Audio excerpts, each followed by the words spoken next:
Mr. Chaguanas, the Member of Parliament for Chaguanas West and the leader of the ILP, Mrs. Mary King, well-known economist, former Minister of Government, and very versed to be able to talk to us today about the economy and what is happening. I am expecting a little later Mr. David Abdullah, who will join us. And this is all part of a public education program that we intend to have throughout Trinidad and Tobago on important issues of governance. And what we decided today to do was to talk on the issue of crime, corruption, and the economy. What we are going to do is that I will give you some opening remarks, and I will talk on the issue of crime and corruption a bit, and then I will call on Ms. Mary King to talk on the economy, and then I will call on Mr. Chaguanas to be able to talk on the three of the issues that he wishes to speak on. By that time, Mr. Abdullah should be here, and I'm also expecting Mr. Pandey recorded, and it'll be replayed on I-95.5. Those of you who did not know, I had a previous meeting here, and it was a meeting of some of the CLICO policy holders. I must thank you for coming this afternoon, and I don't want to keep you back, but I want to tell you that an important issue facing Trinidad and Tobago at this time is the issue of crime. And what we must understand that under the system of government that we have, when we have a general election, we do not ask the people to be elected as being the police officers or being the public servants. The people who are elected offer themselves in order to be able to solve the problem of Trinidad and Tobago. And in 2010, the partnership government decided that it was going to solve the problem of crime in Trinidad and Tobago. And what it should have done, the Prime Minister, as the head of the government, is responsible for ensuring that its government is able to do that. And as you will know, in Trinidad and Tobago, even at this time, the police depends to a great extent on an eyewitness to give evidence, So what I want to concentrate to you on in my few minutes contribution is how I see that the police investigation, which is being conducted in Trinidad and Tobago, is not based on a system in which we can really catch the criminal. When a murder is committed, for example, the police goes to the scene. And when the police goes to the scene, the police wouldn't find a witness. The police would have to interview people to see if there's any eyewitness. Now, if you look at a television program on crime, you would see when the police goes to the scene, there are examination of the scene of the crime to determine whether there is any blood, they take a sample of the soil, take the DNA. Now, you have a system in the world, it's called forensic science. If you get the DNA at the scene, you can match that DNA with a suspect, and that will show that that DNA matches that person, and therefore by circumstantial evidence, even without an eyewitness, that person can be convicted. You can have, for example, the soil at the scene of the crime matched with the soil found on the suspect, even weeks after, and that can cause that person, it is a link in the chain to convict that person. There are two kinds of evidence. One is direct evidence, and one is circumstantial evidence. If direct evidence is an eyewitness, circumstantial evidence is when anybody, you can take all these forensic and match it up and be a chain in order to convict people. The problem in Trinidad and Tobago, which is causing the crime rate to go up, a major problem is the fact that the criminals are not being detected. If criminals are not being detected, then you would not be able to reduce crime, because criminals would feel that you can always go and commit crime and you will get away. In 1995, in Trinidad and Tobago, there was a major crime problem in Trinidad and Tobago. We were regarded as the Wild West.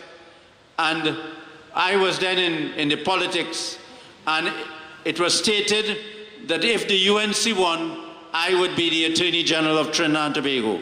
And I want to share with you some of the things we did in order to get the crime reduced, and the crime was reduced. When we got into office, and I was the Attorney General, I realized that in order to intimidate the criminals or people who want to commit crime, that I had to find a way in order to ensure that those who committed the crimes, they will be caught. So what we did is that we were then able to get the police service in such a way with the Minister of National Security to be able to get all the good investigators in the police service in one unit. And we were able to have cooperation with the Americans, with the Canadians, with the British. And we were then able to get a data of all the people that they had in the system who were suspected of being involved in criminal activities. We were able to improve the witness protection program to encourage witnesses to give evidence so that they would not be discouraged and feel that they can be killed if they give evidence. And you would remember after about 18 months or 2 years, we saw a dip in the crimes in Trinidad and Tobago, because what we then had is that we had people who were being charged, were being convicted, and people were making the time, they were being punished. So we would not be able to solve crime in Trinidad and Tobago until the police is equipped in order to deal with the investigation, detection, and prosecution of crime. Now, under the Constitution of Trinidad and Tobago, when there's a crime problem, it's not the police is at fault, it's not the minister is at fault, it's the Prime Minister is at fault. You know why? The Prime Minister is the head of the cabinet. We have a system of government known as responsible government. The Prime Minister, as head of the cabinet, is responsible for ensuring that, let's say there's a problem in crime, he or she is responsible for ensuring that the police has the necessary tools. He or she is the chairman of the National Security Council, and she has to decide what is the problem, what monies have to be allocated, and what has to be done in order to deal with the crime problem in Trinidad and Tobago. What we had in Trinidad and Tobago up to today, you would have seen the recent death, the murder of Dana Sitahal, has highlighted the fact that after about a year, you do not have anybody arrested. But that is not the only problem. The problem is that you have many people like that. As a matter of fact, there should be no distinction between if a person high up is murdered or if a person, an ordinary person, is murdered. As a matter of fact, you have most of the murders in Trinidad and Tobago are not detected. And we have a major problem in Trinidad and Tobago now, missing persons. I have a friend in San Fernando. Her son was missing. A boy called Kirby, missing. Just left home, disappeared. Can't find him. And up to today, about a month has passed, and nobody knows where he is, whether he's dead or whether he's alive. But you have many people like that who are missing. And Trinidad and Tobago should be in a position to be able to have the necessary systems in place, the necessary machinery in order to be able to find missing persons. It's a problem worldwide, but we should be able to do that. We should be able to do that. Why, after all the money that has been spent by this government. I'm not saying that this is not a problem inherited from the previous government. The crime problem was there before, but it has become worse under this administration. Why, with all the money which has been spent, we have not been able to make a dent on the crime problem in Trinidad and Tobago? I think the only time we had a little dent in the crime problem is when Minister Warner was the Minister of National Security. After he left, I think things got worse. Things got worse. So one sees that with proper management by government, we could live in a very safe and secure society.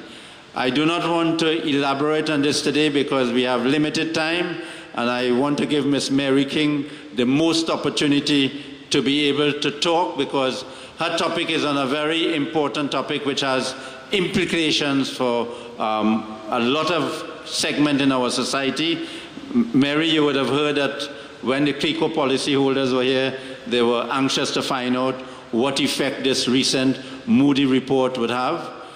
Mary King would know that in 2010, the partnership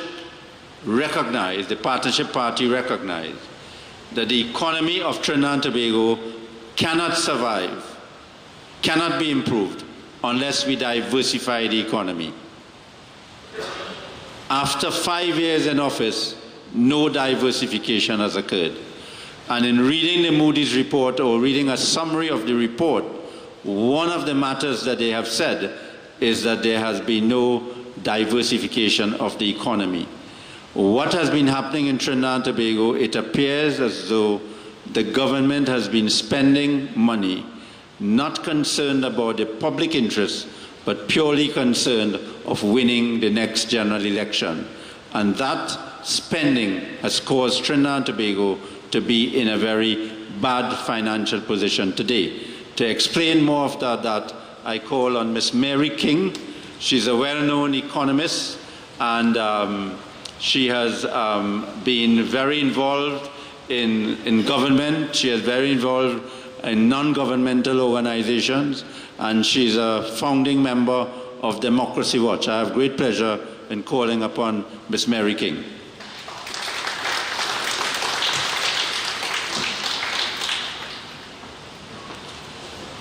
All 5 feet of me, I needed real low. Thank you. Thank you, Mr. Maharaj, founder of Democracy Watch, Mr. Jack Warner, leader of the ILP and former cabinet colleague, friends and colleagues who have come today, and we're really very happy that you have come and some of you have stayed to listen to some detail. Some of you will know I am a development economist. I trained here at the University of the West Indies, and I've been commenting on the need to develop and diversify our economy for decades. And at this age, I'm still hoping. Moody's is helping me now. So I welcome this novel opportunity afforded to me by Democracy Watch to engage in conversation with you this Sunday afternoon. And as I said, I'm very happy you're here and look forward to your comments and your questions, because this topic is crucial to the continued well-being of you and your families and all our families. So I've been asked to chat with you informally about the economy, about its diversification, and of course the impact of crime and corruption on our situation. Now, to many out there, this is an arcane subject and only economists and academics talk about it. But in the little time that I have this afternoon, I want to attempt to show you that the economy and its diversification are key to the goodness of your economic life. Just as good diet and exercise are to the goodness of your health, so is the economy important to your economic life. So let's take a busman's tour of what we are doing today in this economy. The multilateral bodies, the IMF and the World Bank, rank this country as 40 out of 190 countries with respect to the GDP per capita. This GDP per capita is a measure of the economic health of our economy and obviously a measure of our wealth.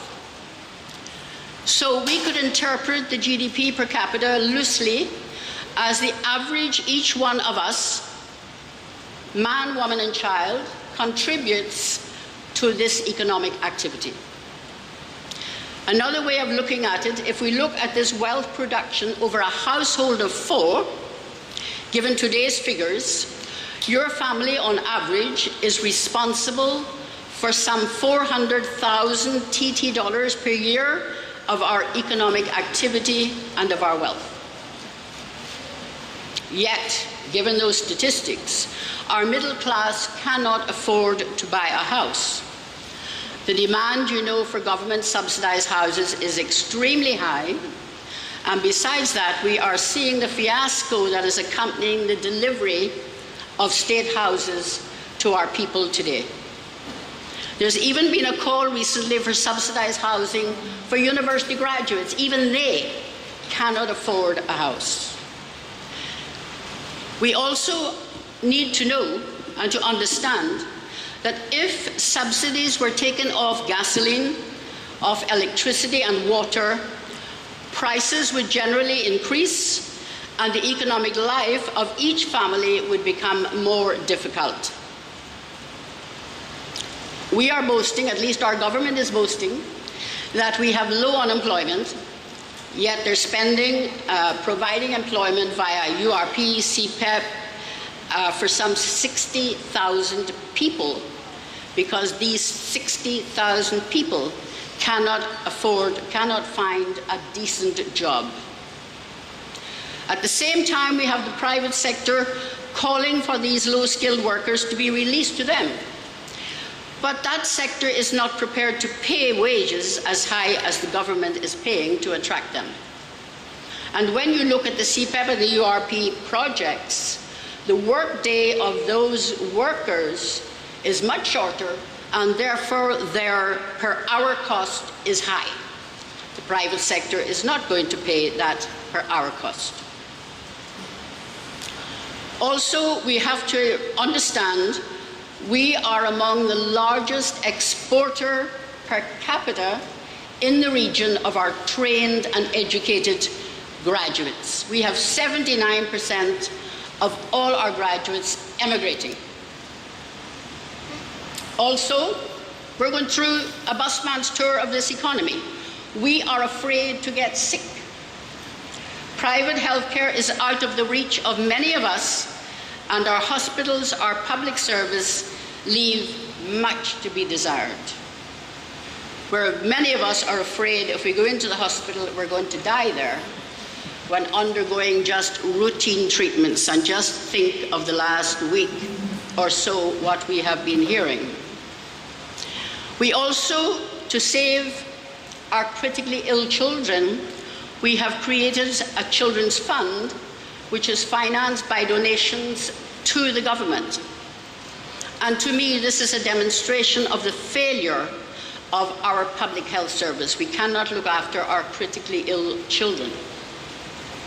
So we have to ask the question, how then can we be such a rich country and the general public is not receiving the benefits of the wealth?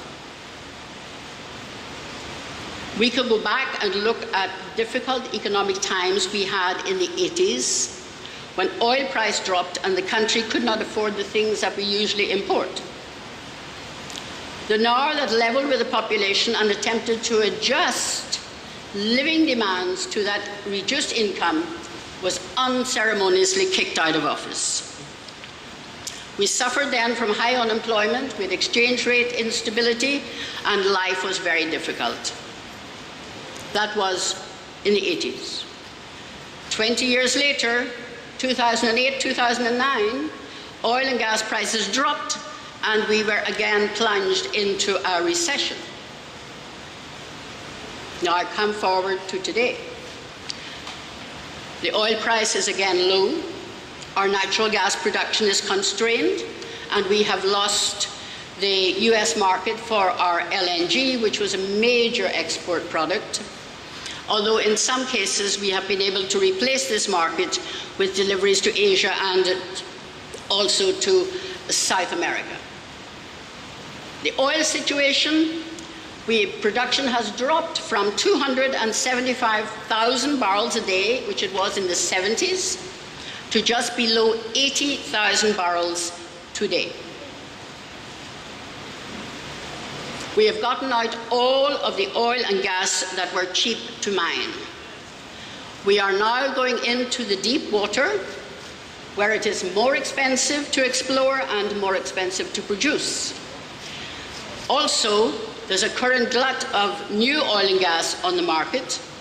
The returns to us, therefore, of any finds will be rather limited. But yet, we appear not to have even been affected in the onshore economy. We are building more state infrastructure. We're buying more motor cars every day, and we have to ask the question, how? How come?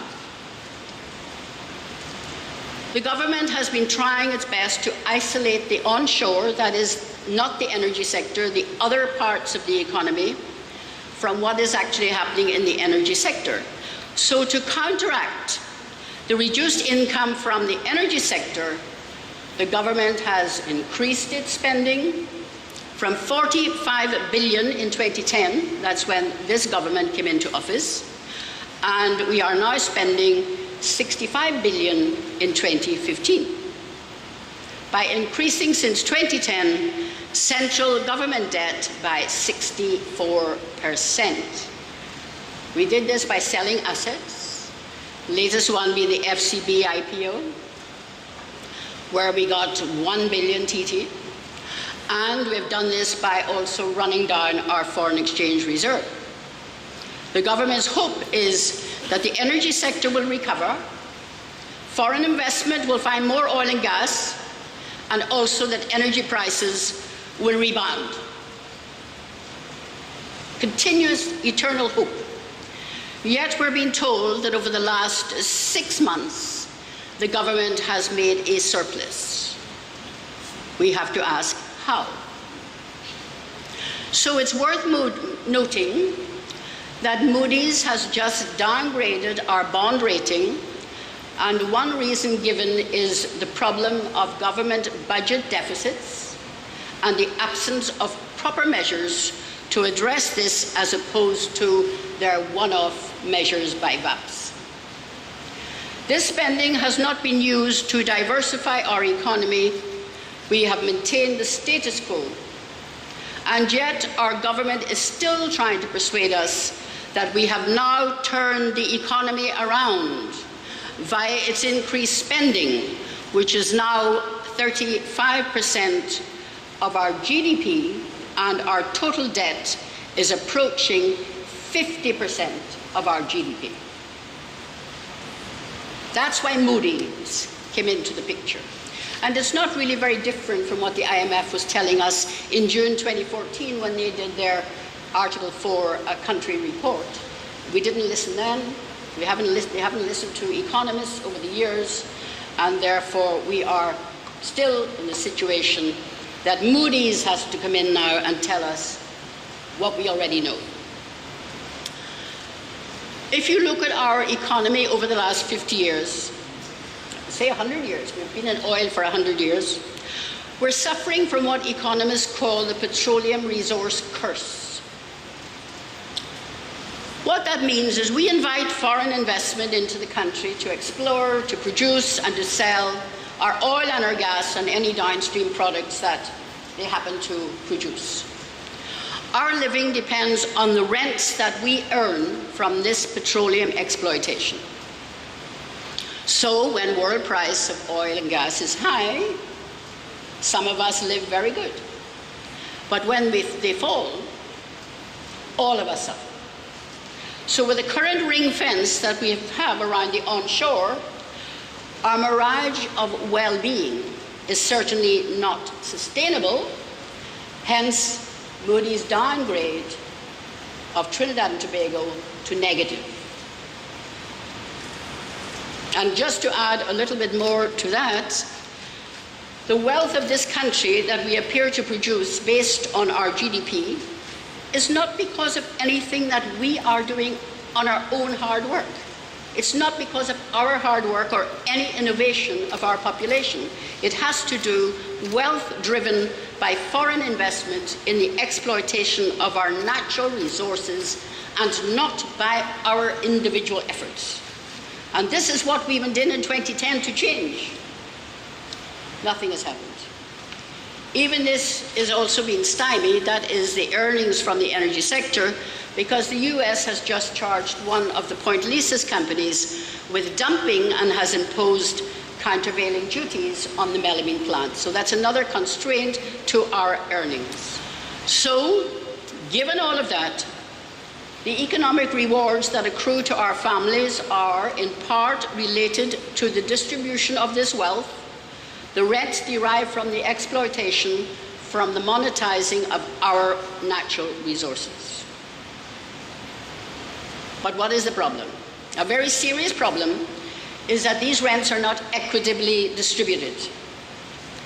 The government tries unsuccessfully to distribute the wealth via welfare, CPEP, URP, GATE, subsidies, transfers, but still 20% of our population live below the poverty line and 11% are undernourished. And this is a fact that came out of a review, the TNT Civil Society review on the Millennium Development Goals. This was done last year. 20% from their research lives below the poverty line and 11% are undernourished. Government spending accounts for 35% of our GDP. Half of that goes into subsidies and transfers, and some 50% of this spending is due to the US earnings from the energy sector, which the government creates new TT when they spend it, and therefore it increases the number of TT dollars in the marketplace and increases liquidity and then the risk of inflation. So the picture is very clear what we have to do. With the low velocity of money, much of this wealth is now being stuck in the banks and the financial system of the country. We're actually seeing the spectacle of the central bank raising local bonds, paying interest on these bonds, and freezing the proceeds simply to take money out of circulation to reduce that liquidity. Have you ever heard anything more senseless? Why can we not think of using some of this money in our diversification exercise? This is another issue that Moody's has advised us in their report of this week. And of course, we have a private sector that is really a victim of our history. The private sector, we've been unable to use these savings to create new businesses, particularly businesses that will improve upon the export of goods and services that could provide us with well-paying jobs for the population. And what is even worse now, these so-called local savers are calling on government to divest on the stock market all its profitable enterprises. They've already started with FCB, and we'll not go into that, IPO. And Phoenix Park is to be next, so that these savers could earn at low risk higher returns on their investment. These proceeds of sale of our assets are not being used to procure new government assets. They are going into current account spending, and we are also living by also cashing in our assets. Can you see any sensible housewife selling their assets to live? Why, how can a government do that? So we have Trinidad savings, a lot of Trinidad savings, but very little investment, and therefore we are at risk of inflation. And if we collect and count what the government did since 2007, government has collected $210 billion from the energy sector, and we have saved $16 billion. 8%. That's our savings over all those years. The 96% of us that are not employed by the energy sector, you know, it employs very little people, 4%, very few people, 4%. So for 96% of us who are not employed in the energy sector appear to produce only 60% of our country's GDP. So right away, you see another problem. And how do we produce that 60% of our GDP? The government distributes the funds, we simply spend money to live, we buy, we sell, we produce electricity, we produce water, we produce construction, quarrying, financial services, and entertainment, and that is what is keeping the onshore going. And look what's happening to the price of oil. So on the onshore, there are very, very little tradable goods produced. So the stream of wealth that drives these ancillary activities comes from the energy sector, from the sale of our patrimony. And I said earlier that a major constraint, and you'll know why I'm saying this over and over when we get to a certain point, the major economic constraint on our entrepreneurs is their history on this plantation prevents them from taking the risk of using the money in the economy to build new and more profitable and higher risk export businesses that could employ our people in better paid jobs. Our local so-called manufacturing sector contributes 4% of the GDP. 4% of the GDP. And really and truly, it's a screwdriver industry. Very little is original and innovative. As a matter of fact, nothing is innovative in that sector in Trinidad and Tobago. So this myopic business scope of the non-energy sector, excuse me, which mainly is involved in satisfying local demands via imports, markup, sale activities, is now saturated. And this has forced the government to intervene with their subsidies, their welfare, etc., to make our lives tolerable. And this is another complaint of Moody's. None of the make-work programs, the welfare and the subsidies are contributing to our ineffective governance of our economy. We look at what we're spending on education. I think it's reached $4 billion in the last couple of years. Yet, we see no causal correlation between this spending and economic development. So much so, instead of an increase in education investment expanding the economy, it's the other way around. An expansion in the economy pours more money into education with no real results. Education has become a grabber activity. Look, Jack expands his business school. UWI is getting the gift of a software engineering school from the Chinese, and Republic Bank intend to offer a diploma course, and recently UTT is saying it will also create its business school. For what? So in other words, our private sector entrepreneurs are incapable of exploiting our generally well-educated and trained personnel to provide the required economic activity, and therefore we are in a situation where 79% of our graduate labour force is emigrating. And this came from an IDB report and is real figures, and it's happening throughout the region.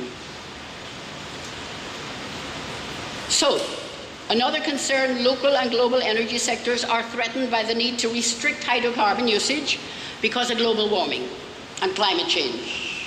And this will also prove very difficult.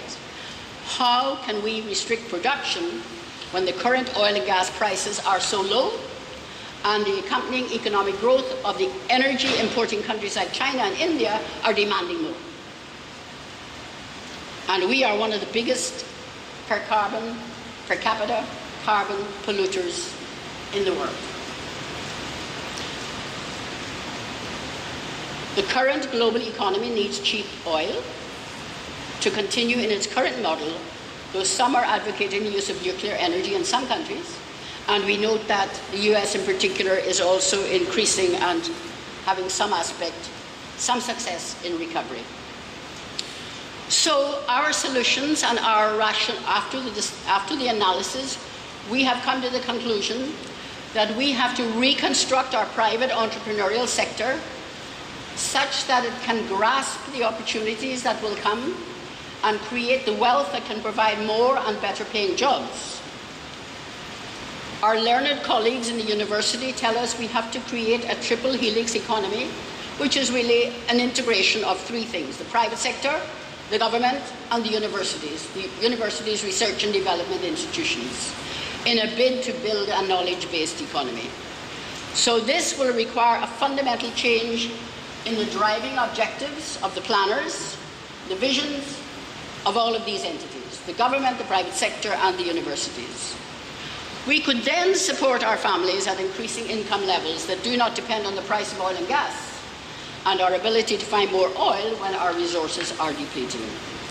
So we are suggesting, and I am suggesting, that we have to repeat the feat of the US state of Texas by creating these new businesses to avoid the boom-bust situation of a petroleum economy.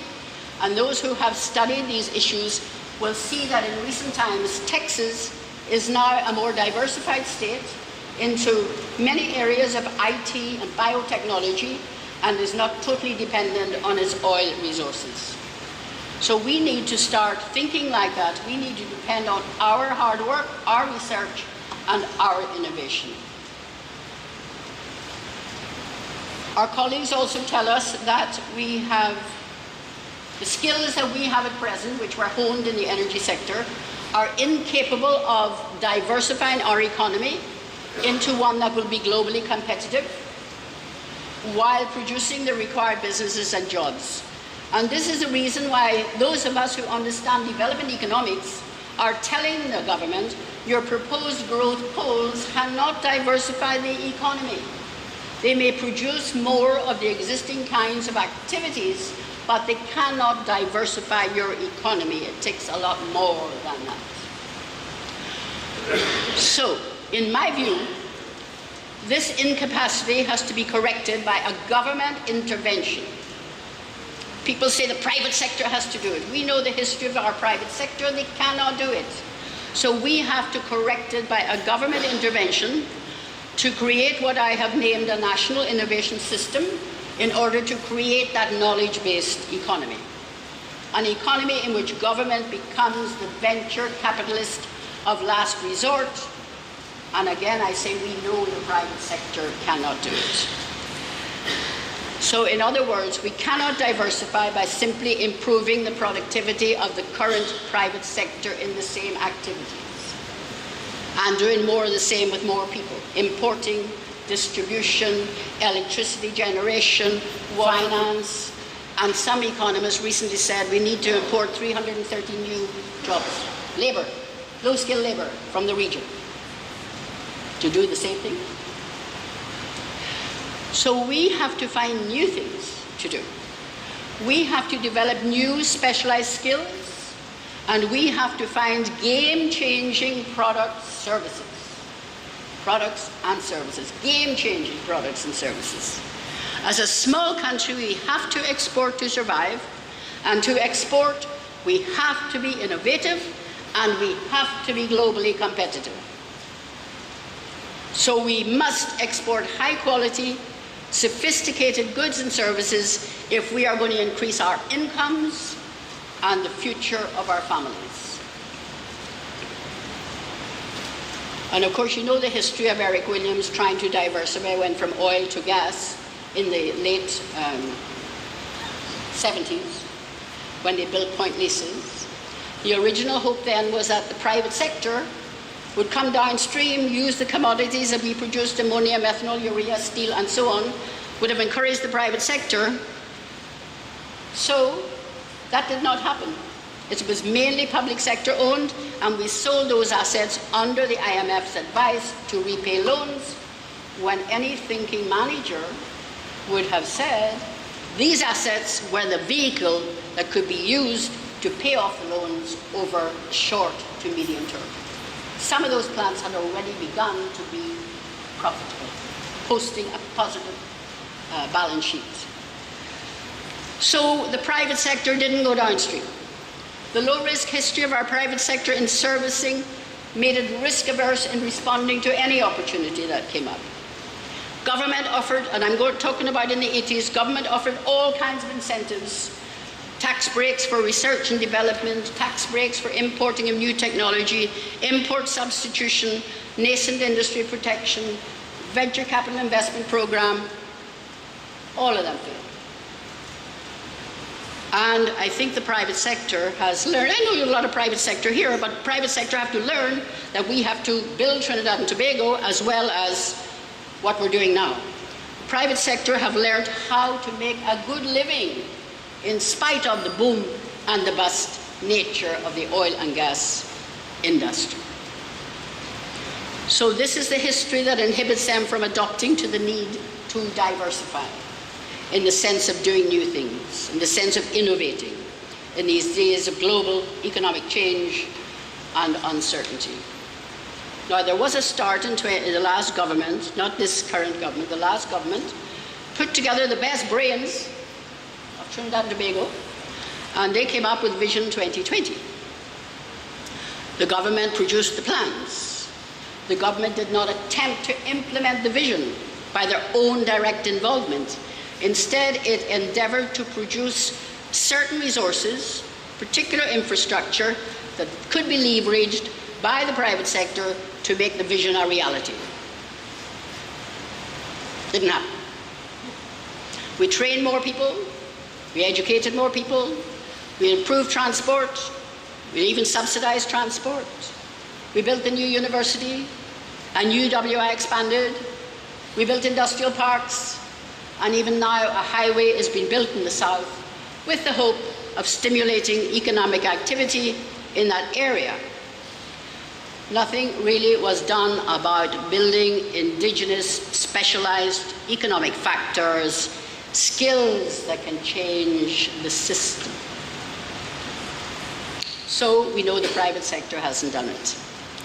We have Trinidad and Tobago dollars galore in our financial houses. We have trained people, we have global opportunities, but we have no local investment. So I maintain this diversification intervention has to be direct. Why do you think Moody's talking to the government? Moody's isn't talking to the private sector. Moody's talking to the government. There has to be a direct intervention. A new private sector type has to be rebuilt. The appropriate financial and knowledge generating systems have to be put in place. The local and international networks have to be established, because whatever research and development and products we produce, we must sell them internationally. So we have to develop that international network. And all of this must follow a foresighting exercise to identify those industrial areas in which we aim to become globally competitive. And I will boast that as Minister of Planning in 2010 to 2011, we did the panchayats, we went around the country with the model, we got buy-in, we got people giving us more ideas, which we incorporated because they were good ideas, and we started the foresighting exercise. I think May 2011, it did. And it looks like there's no understanding of how to build a future. So the intervention has to be led by government, via the innovation system, or whatever they want to call it, an approach that is being developed locally. Another day I want to go through that, Mr. Maharaj, with Democracy Watch, because it's something that whatever government comes into power must do it if they're serious about change. So I'm encouraging all of you here to call on your own political leaders, Mr. Warner, Mr. David, Abdullah, welcome, to begin now to build that economic system that can provide a sustainable future for you and for your progeny. Yes, we need box drains. We need flood alleviation. We need subsidized housing and gasoline are indeed necessary. Now, these basic demands are in the face of our governing politicians, and that is why they have responded to satisfy the public, and they're known as the box drain government. But they need the box drains now. And they're doing these things also in the hope of being re-elected, your government working for you. You see it? And they need it. They need it now, but they also need to plan for the future. So with the depletion of our resources, we will in time be both incapable of distributing the rents that will be no longer there, or expanding the wealth of the country by our own efforts.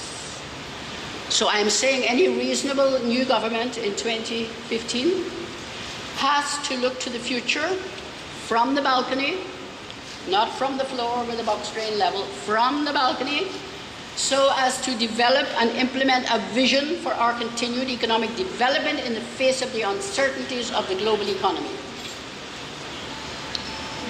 Unfortunately, this government has not yet made it up to the balcony. So I'm pleading with the next government. The hope, their hope, this current government's hope, is that foreign investment will find more oil and more gas, and life will proceed, and we will go back into the past. No. Our Constitution demands a lot more than this. You check out Preamble, Part B, the Constitution. The economic system should result in the material resources of the community excuse me, being so distributed as to subserve the common good, that there should be adequate means of livelihood for all, that labor should not be exploited or forced by economic necessity to operate in inhumane conditions. You ever see CPEP worker? But that there should be opportunity for advancement on the basis of recognition of merit, of ability, and of integrity. So why are our governments ignoring their responsibilities under the Constitution?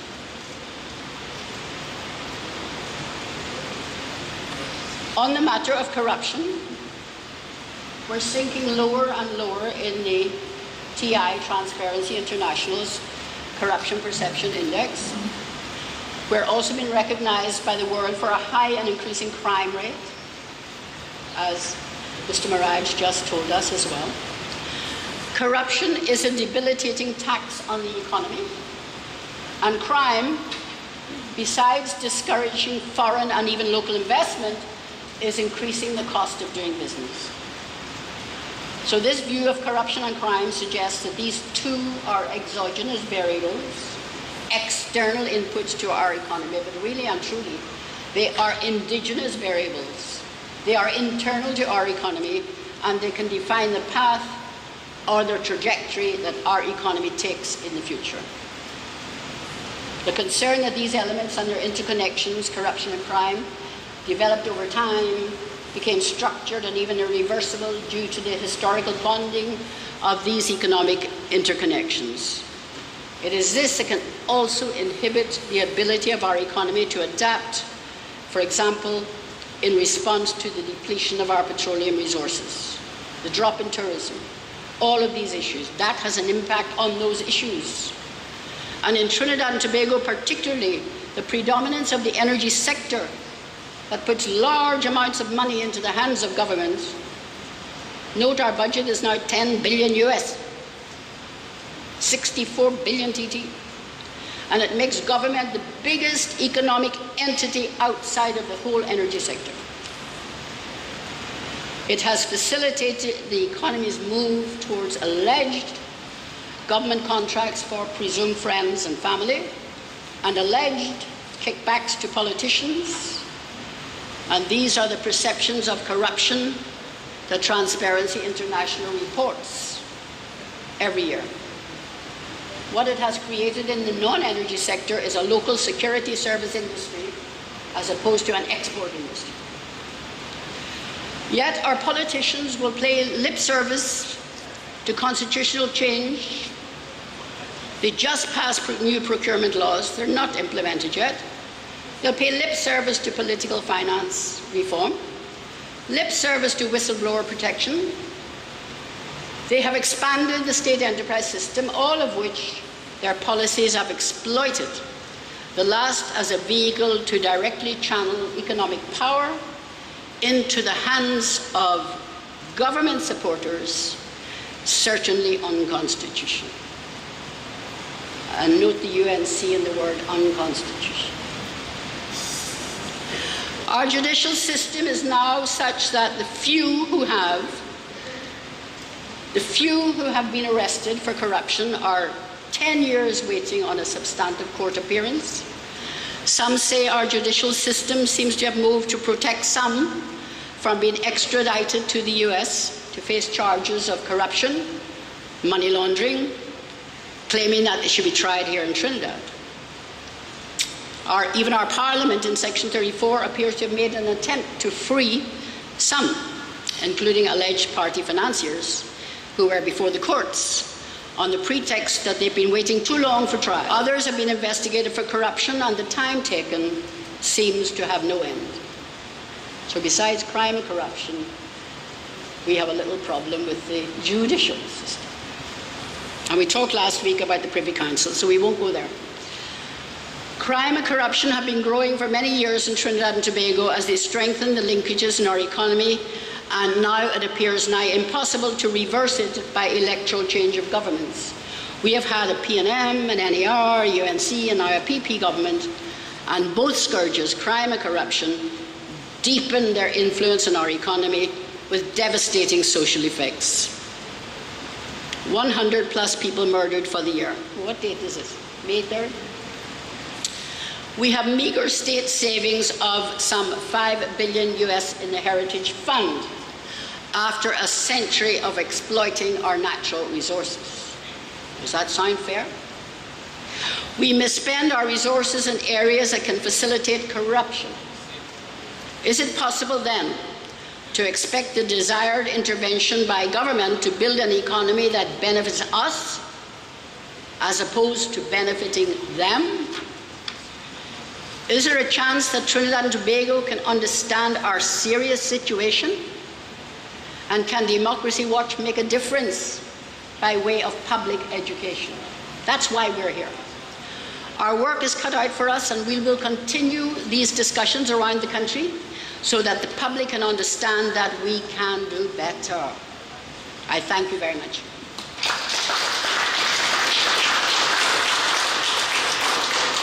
Thank you very much, Ms. Mary King.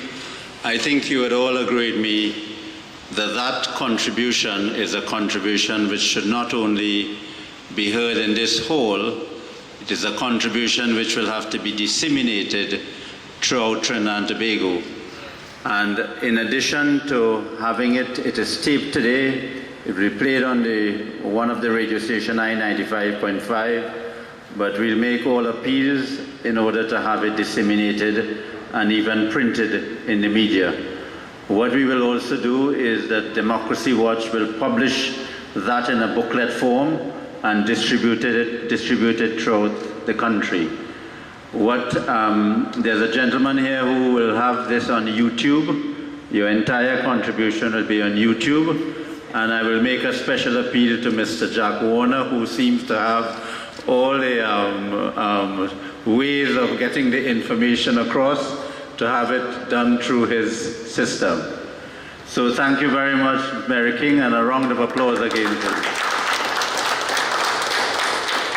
Stranger to Trinidad is regarded as a man of action, and he's certainly a fighter, and he has been involved in politics. He has been very involved in the UNC. He has assisted the UNC over the years, and he's a member of Parliament for Chaguanas West, and now he's the leader of the ILP. Mr. Jack Warner has been a fighter for the people. He's a man who is classed as one of the best members of Parliament Trinidad and Tobago has ever had. I have great pleasure in calling upon Mr. Jack Warner. And thank you, Mary. I sat down there transfixed by what she was saying. I was really taken aback. And in fact, some of the things Mary said, for me, were really a crime against this country. I'll talk more about that shortly. Because I don't want you to believe that crime only deals with murders and assault and battery and arson. Crime is more than that. I'll come to that shortly. But I think if you listen to Mary carefully, you will see that what Mary has just told us, in my humble view, has been that we have allowed for almost 5 years, thanks in part to Chaguanas. I'll pay for that somewhere in heaven or hell or purgatory. But thanks to Chaguanas, the fact is we have allowed in this country a government that had planned to do good, planned to be different, planned to give you and me the ideals that we look forward to, and failed us. And that, Mary, for me, is the biggest crime this country has ever seen. I want to also welcome David.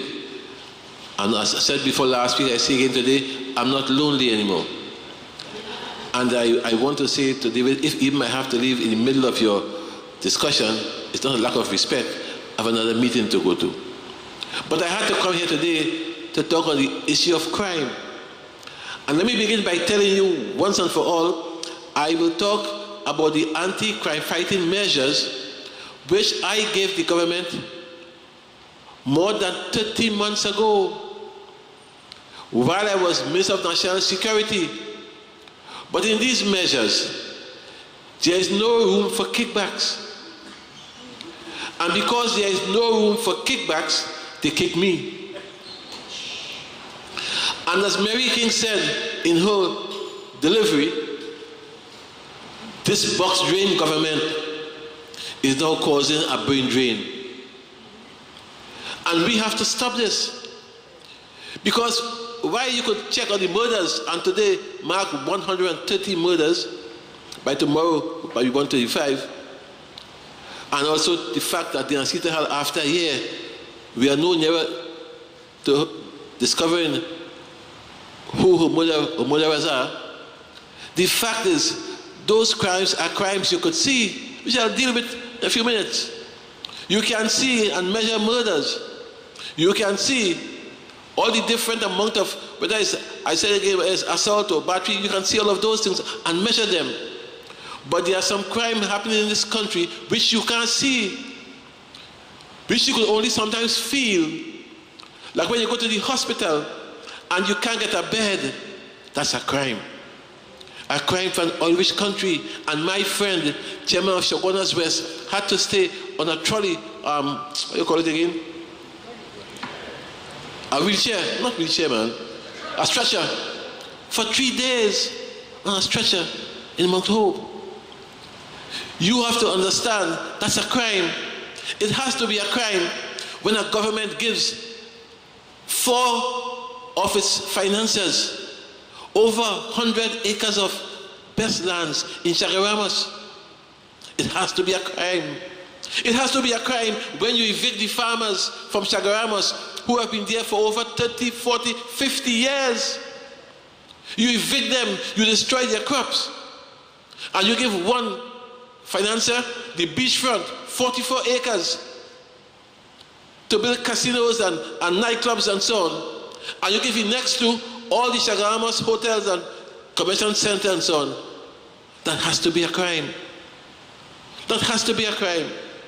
It has to be a crime when you see 3 contractors who receive all the contracts from the government, building mansions in Trinidad City. Go and see for yourself. 3 mansions, each of them cost $25 million. 3 mansions for 3 brothers, with the tiles coming from Italy and the glass from the Louvre in France and so on.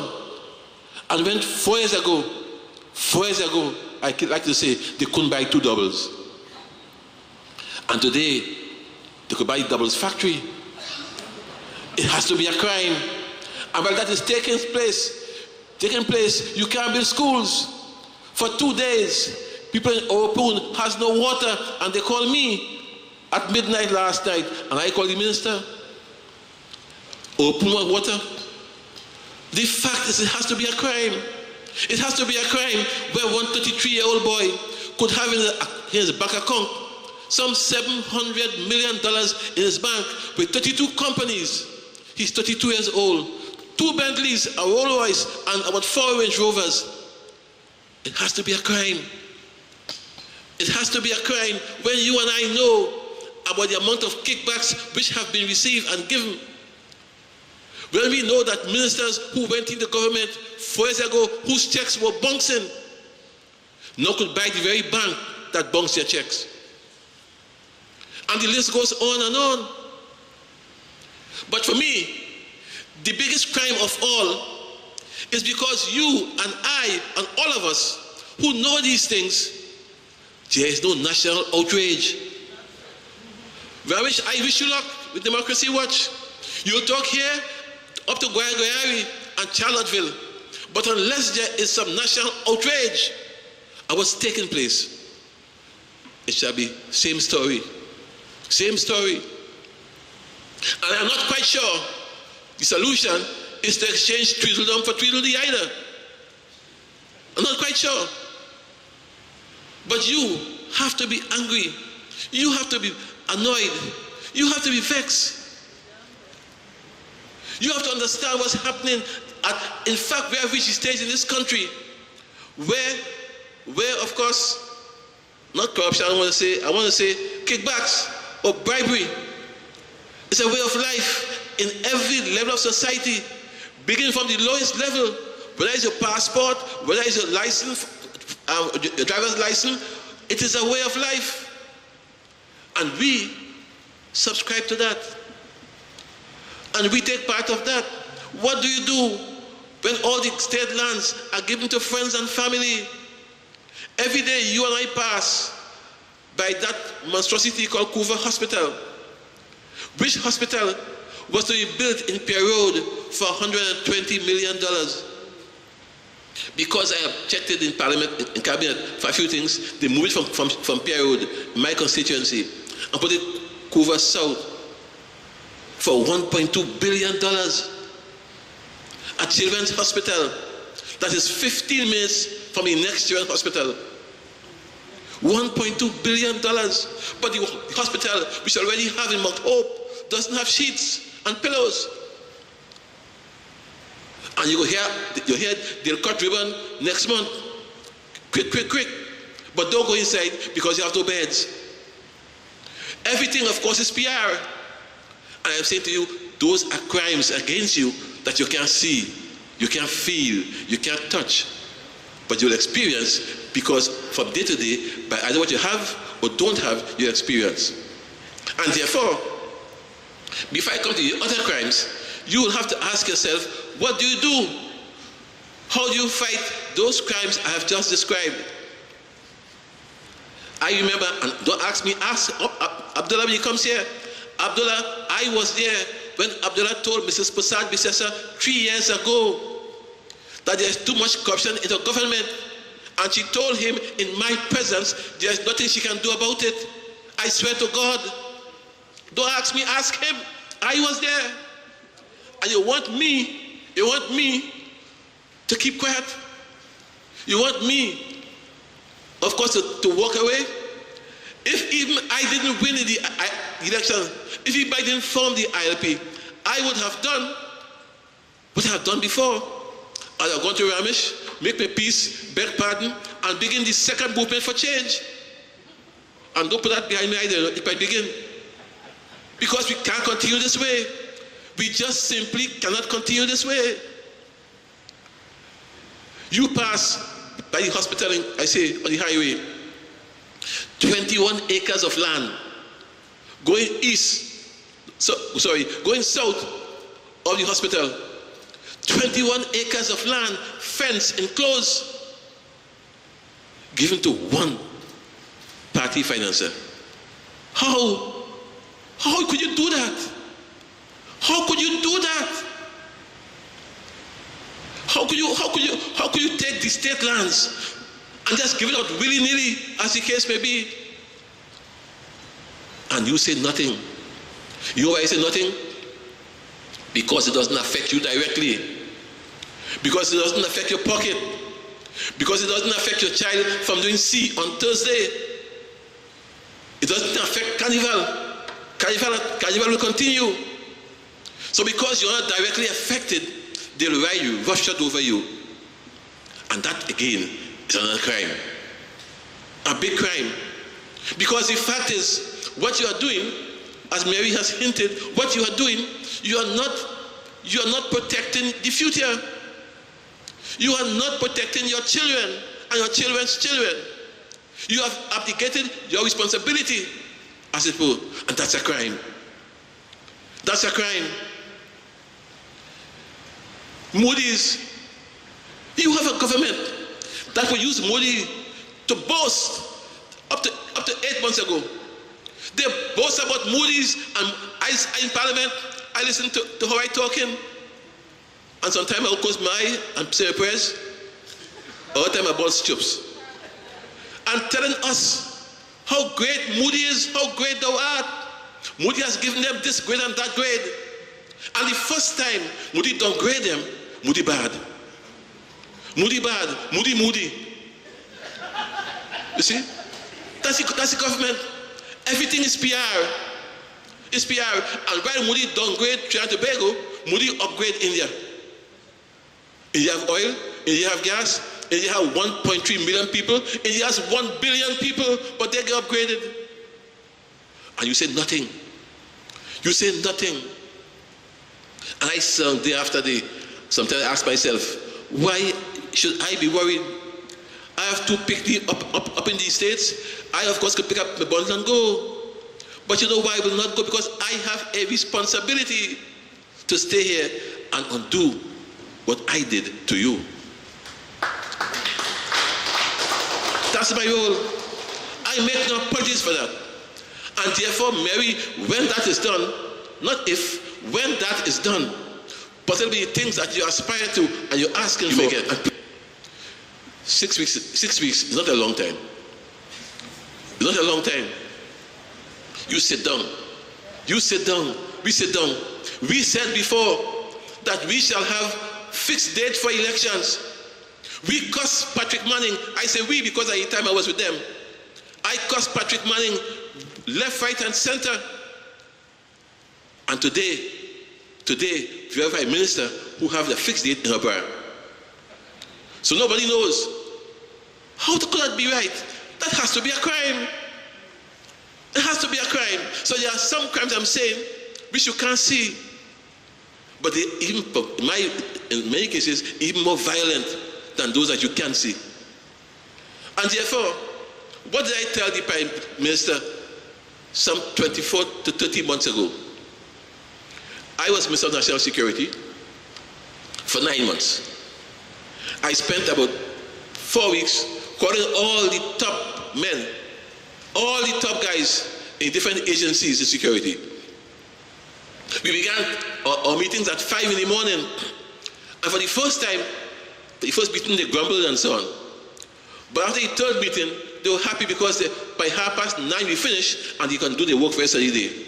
Because if I call them at 9 o'clock, we finish by 12, they go for lunch for 2 hours, then they go home. I said, no, come at 5. So we came at 5. Again, breakfast, the toilet close by, you happen to leave the room.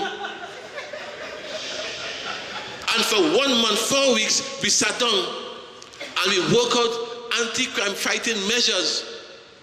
I packaged it and I took it to the Prime Minister in Cabinet with my shoulders, my chest bulging high. There is no way some of the things I gave her here, she will do. One is, and one person who objected strenuously was Munilal, National Security Council. One reason why they said no, because they felt that this was to build Chaguanas' image. Had nothing to do but country. And said this is to give Chaguana papers and so on, and how I will compete with the image of the Prime Minister, because she's the paper girl, and I mustn't be the paper boy. And that for all, though I mustn't be a paper boy, Munilal is both paper boy and paper girl. I say no more. I say no more. I say no more. So the fact is, therefore, I gave them these measures. One of the things I told the Prime Minister in this document here, 100 of them, I told her, the first thing we have to do is that we have to ask all police officers to declare their assets. Some of them join the force, and in 2 or 3 years, they have plenty bling and driving big car and things. So where you get the money from? And you know something? To the Commissioner of Police credit, he agreed. The head of the police association, who was there, I can't remember what his name is. He agreed. Michael Seals, who was there, he agreed. I thought that they would have fought me. They said, no, bring it on. And then when I go to National Security Council, I go to the Prime Minister, she says, Munira, what do you think? Munira is the fellow who she put as a deputy 3 months after the election in a rum shop in San Fernando. He said, Munira, what do you think? He said, it can't be done. So I said, why? How could we ask 7,000 people to declare their assets every year? We don't have the machinery for that. I say, but then let us do a random sample. Take some constables, some corporals, some sergeant, and so on. Random sample. No, we're not doing that. Today, is it any wonder that we are where we are? Today, is it any wonder that there are so many police officers before the court? And let me tell you something. The Commissioner of Police stopped SRPs from being recruited. He said because they are giving the police a bad name. Nothing could be further from the truth. I'm doing a study right now to prove him wrong. What he has done is to use the SRP to try to give him a better image. The guys, the majority of police officers who are before the courts today are regular police officers. Yes, there are some SRPs, but by and large, not many. And in any case, if that's the case, what you do, you make your recruitment more stringent. You don't stop SRPs. At a time when you need police officers, I had a cabinet approval to appoint 5,000 police officers. 5,000. And today, the Commissioner of Police says he don't want. But you call a station, you don't have anybody. In the old days, they had no vehicle. Today, they have no police. Something has to be wrong. Something has to be wrong. I said to them, look, every year, the campus at UWI is closed for 3 months. 3 months, at least. August, July, August, September. 3 months. I said to them, instead of training police officers, troop, the same way they pay the Kiko people. Troop. Every 6 months, they train 120 police officers. I said, put 5,000 officers to be trained at the university for 3 months, full time. They live in. They go home, they live in there for 3 months, bringing guys from outside, from Scotland Yard, to train them, because I don't want the local guys to train them. So I said, bringing Scotland Yard to train them, we go pay for that. And the campus will be active for 3 months. It's there, they have beds, they have cooks, they have kitchen. No way, Chaguanas, you're mad. Nothing. So they have now, every 6 months, they train 120 officers, and they stop the SRP program. Guys, something has to be wrong. I said to them, to fight crime, you have people in the remand yard. Ask Ramesh and them, I have 2 friends there. People are in remand yard for up to 13 years, and the case hasn't been called. There's one guy who, a friend of mine, for 7 years in remand yard, case has not been called.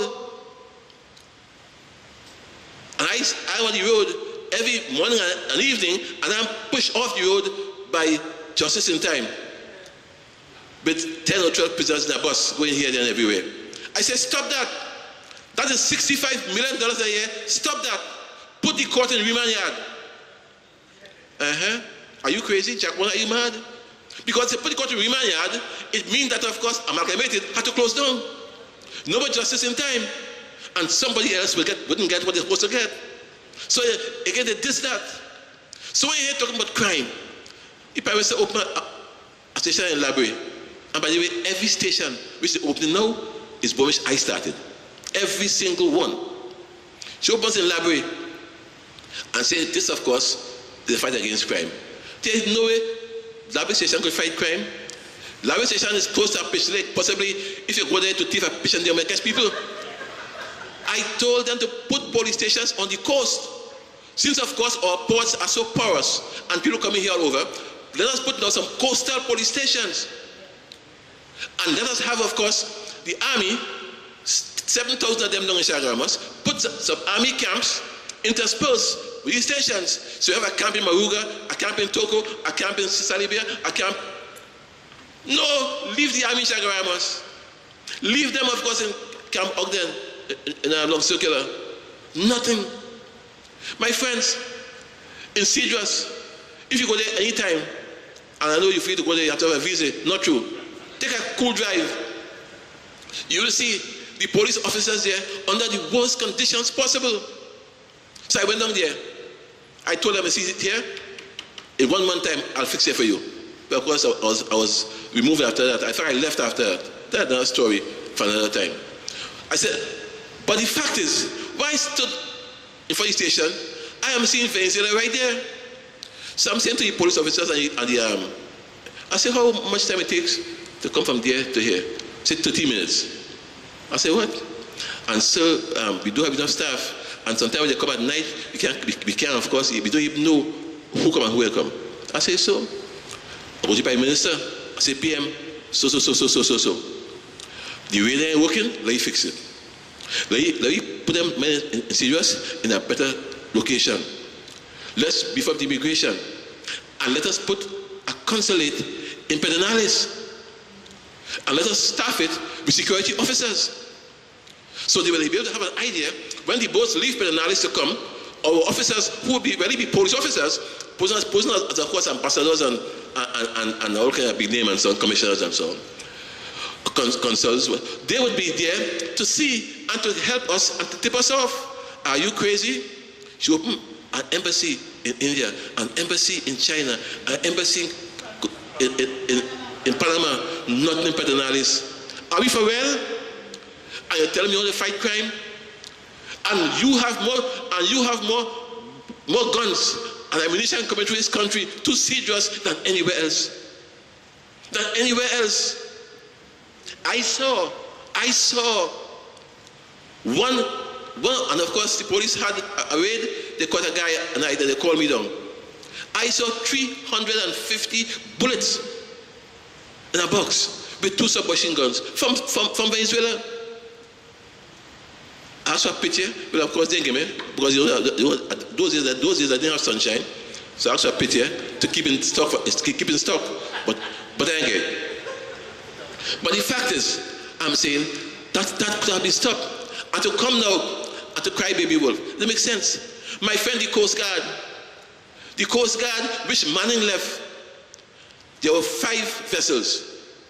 Remember, when we came in, we abolished the OPVs.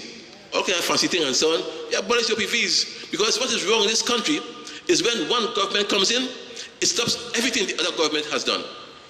And begin afresh. And another one comes in and the country loses. So they scrapped the OPVs, and our magician, the former AG said he won and so on. Time will tell.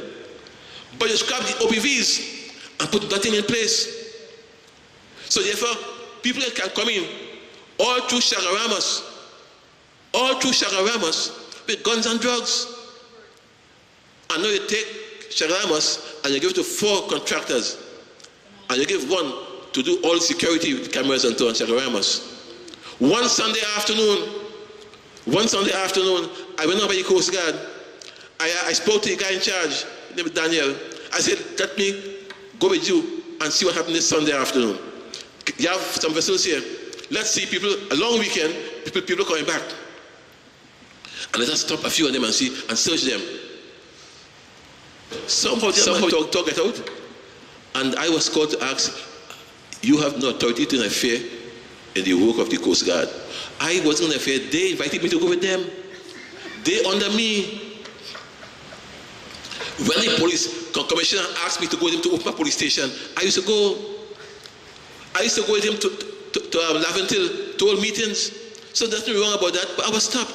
I want to tell you these things to tell you that any belief that this government is fighting crime is an illusion. It's an illusion. And it's good to give you the impression, because everything here is propaganda, it's political. And that is why I'm saying to you, don't be misled by any initiatives which this government has done. This year, 100, I asked them to have night courts. I said, look, it takes too long. I went to the Chief Justice. I sat down with him in a meeting. 2 3 ministers were with me. I said, Chief, it's taking too long for us to have cases. What the Homily suggests we have night courts. I hear every reason why we can have night courts. But since then, you have night fete. Guy going to fete at 11 o'clock. Guy going to fete at 3 o'clock. And I mean, some going at 2 in the morning, coming at 10. They go find night to do everything else but work. If you have a severe backlog of cases, how do you get rid of them? Right? And the list goes on and on. And what is, for me, is painful, is that if even that tried 1/10 of these, I'll give it 2 more here quickly before I leave. Quickly. I said, of course, let me give you one that is. Right. I said to bring in radar guns, speed guns, under traffic management. 1 year after I left, they had a picture talking about radar guns and so on. And they had one for trial, you remember, a year ago? The government has 6 weeks more in office. Not one gun has arrived here as yet. Not one. Who are you fooling? And as this happens, more and more people are killed on the road. It's an outrage. And therefore, I'm saying something is wrong. I am the MP for Chaguanas West. I was asked by my constituents to build a flyover for the Wali Nagar. I said, no, I'll do it after.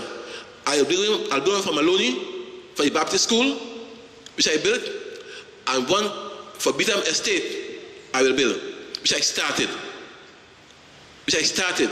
I was moved from Ministry of Works and Transport, put national security.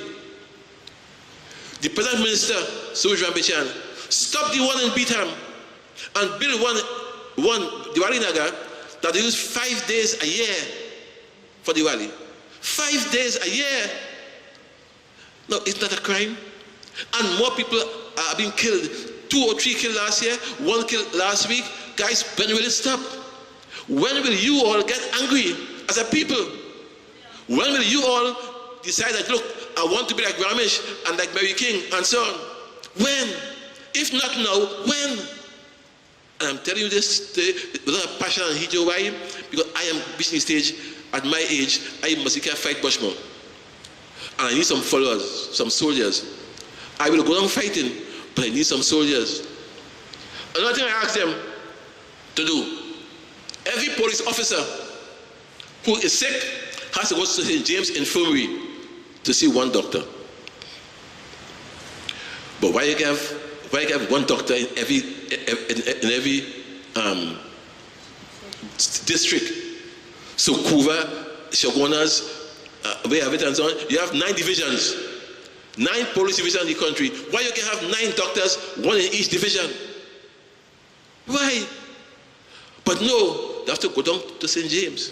And they take a day to go and 2 days to come back. Right?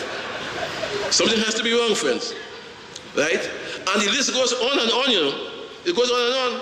Because again, you have it takes about 6 years to discipline a police officer. If you're lucky, 6 years.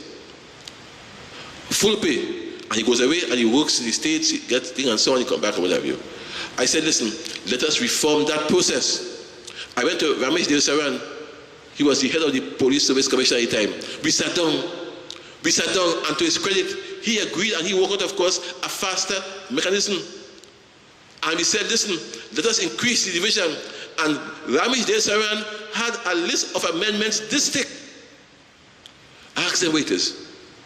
Ask them what it is. But the biggest crime of all, when we came into the country, we said it is an insult, an embarrassment to have a police commissioner acting for so long. Them days before he had was Philbert. And after Philbert, you had, of course, the Canadian, who would go on acting, they were appointed. So the foreigners were appointed, the locals were acting. When I was able to get the foreigners out by a kind of magic and so on, they said, of course, this one, the present one, Commissioner of Police, Stephen Williams, see already they know, Stephen Williams will act. I said, okay, but let us amend the act quickly because it's wrong for anybody to be acting for so long. It gives you insecurity and so on, and the person will have to be at your beck and call because they have to walk straight and behave good. You know what the AG said? The AG said publicly, let's leave him acting so that of course he'll know how to behave. Today, the AG said so publicly. And they could sue if they want. I have a good lawyer here. And he said, leave him acting so that he will be able, of course, be able to keep him on his toes. To this day, the leaving office in 6 weeks, he acting still. And therefore you ask yourself, where's the prison gate probe? Where's the Anna Logan probe? Where's this probe and that probe? Why is it these probes are not coming forward? I say no more. But this could go on and on. On and on. And I'm saying to you, therefore, you have to find some way to as able to stir his government. We have problems. We have one vessel in the Coast Guard. One. We have one vessel in the Coast Guard. 7 years ago, they had 15. When Manning left, they had 5. When Kamala leaving, they have 1. Kamala rushes to China, eats some chow mein, she buy a boat. She buy a boat. The boat she bought for $200 million can't function. Cannot function. So they rushed to buy 12 more, hoping that those 12 more would land, and they give you all the dimensions and so on. But those boats, when they come eventually, they'll come at a time when, thank God, Kamala won't be in the office. Because we can't continue this way. And therefore I'm saying to you, at the end of the day, that in our maritime operations are almost nil. In the air, we're bad. We have 3 helicopters. 3 helicopters. And collectively, they're about 50 years old. Therefore, what you have to do is to beef up your fleet and make sure it's up to date so you can see, of course, on land, all those, of course, crooks and where you have marijuana and so on going and what have you, based on your up-to-date helicopters. 3 of them. All of them, I'm saying to you, are halfway good. Halfway good. And in any event, do you believe that these very same helicopters, where you had to go and look for criminals and look for marijuana and cocaine and so on, for 5 months, they didn't pay them. For 5 months. Guys losing the home and so on. So many guys came to me and said, you know something? When you go up in the air, go on and go slow. You see? Yes. They came to me. So I go in Parliament and ask the Prime Minister, why have you paid these officers? Same cock and bull story. But the following morning, money arrived. Why do we have to go to that length? I'm asking you. And I don't want to bore you too much, but I'm saying to you that we have more crime in this country. But the fact is, if you have to solve the crime problem, you have to find effective measures, effective ways and means to fight crime. You have to be one jump ahead of the criminal, if not more. You have to be able to think on your feet. And as you do that, you have to be able to have all the people working with you. As I end, I tell you one more, which Munila stopped. I said to them, let's have a national consultation on crime. I'll give you a center of excellence for free. You're not to pay for. Let's call different society, just different people in society, and different, of course, civil groups and so on, have a one-day session on crime. Let's get from them some ideas of what they think we should do and so on. Because at the end of the day, cabinet is not the sole reservoir of ideas. We alone don't know everything. A child could help you. An old person could help you. Let's call them together at the Center of Excellence, have a one-day seminar called a National Consultation on Crime. And then out of that, let us appoint now a council, a crime council as advisory, the advisory council. Munira say that again is a boost of my image. My image, I am man, went to 176 countries. Some of them, of course, several times over. I met kings and queens and presidents from Putin to Obama, right? From Mandela up, of course, to at the time was Cameron, not Cameron, one before him. Why should I want to boost my image? I don't need that. I don't need my image good. Whether it's good or bad, my image is there. But I was doing that so as to help to solve the problem of crime. The same way we are here today. Because we're here today talking about crime.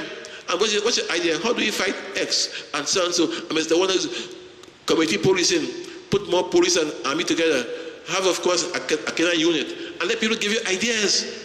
We should distill and then come up with a plan. Help them help us. And if you don't move quickly, help me help you. Well, I think all of you would agree that contribution from Mr. Warner is also a contribution which more than the persons in this room should be part of, and we will take all steps necessary to have that disseminated. Mr. Warner, I can now understand why you are no longer the Minister of National Security. If the Prime Minister had listened to you, obviously Trinidad and Tobago would have been in a better position. And maybe give Mr. Warner a round of applause again, please. Thank you very much.